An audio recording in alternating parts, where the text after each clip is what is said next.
இயேசுவின் அன்பு. கிறிஸ்து இயேசுவின் நாமத்தினாலே உங்களுக்கு அன்பின் வாழ்த்துக்கள்.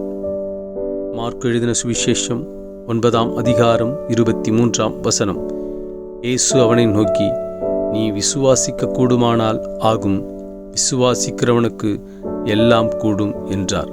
பிரியமானவர்களே, வேதம் சொல்லுகிறது, நீ எவைகளை விசுவாசிக்கிறாயோ அவைகளை பெற்றுக்கொள்ளுகிறாய். விசுவாசிக்கிறவனுக்கு எல்லாம் கூடும். பிரியமானவர்களே, உன் நம்பிக்கை எப்படி இருக்கிறது? பெற்றுக்கொள்ளத்தக்கதாய் நீ கர்த்தரிடத்தில் கேட்க வேண்டும். கர்த்தரிடத்தில் சந்தேகத்தோடு கொடுப்பாரா, கொடுக்க மாட்டாரா, கிடைக்குமா, கிடைக்காதா? அப்படியல்ல. கர்த்தரிடத்தில் நான் பொருத்தனையை வைத்து விட்டேன், நான் விசுவாசத்தை கர்த்தரிடத்தில் வைத்து விட்டேன், அவர் காரியத்தை வாய்க்க பண்ணுவார் என்ற நம்பிக்கையோடு கூட உன் வேண்டுதல் இருக்க வேண்டும். கர்த்தர் சொல்றாரு, விசுவாசத்தினாலே இந்த மலையை பார்த்து பெயர்த்து போய் சமுத்திரத்தில் விழுன்னா அது விழும். உன் விசுவாசம் அப்படிப்பட்டதாய் இருக்க வேண்டும். இதோ இன்று நீ கர்த்தரிடத்தில் வேண்டிக் கொண்டிருக்கிறதை இதோ ஒரு காரியத்திற்காக நீ விசுவாசித்திருக்கிறாய் மகளே.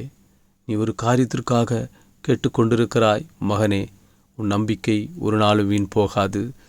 உன் விசுவாசம் உன்னை ரட்சித்தது. கர்த்தர் உனக்கு செய்ய வல்லவராயிருக்கிறார். உன் காரியத்தை அவர் வாய்க்க பண்ணுவார். அவர் உன்னை வாய்க்க செய்து உன்னை உயர்த்த வல்லவராயிருக்கிறார். ஆமேன்.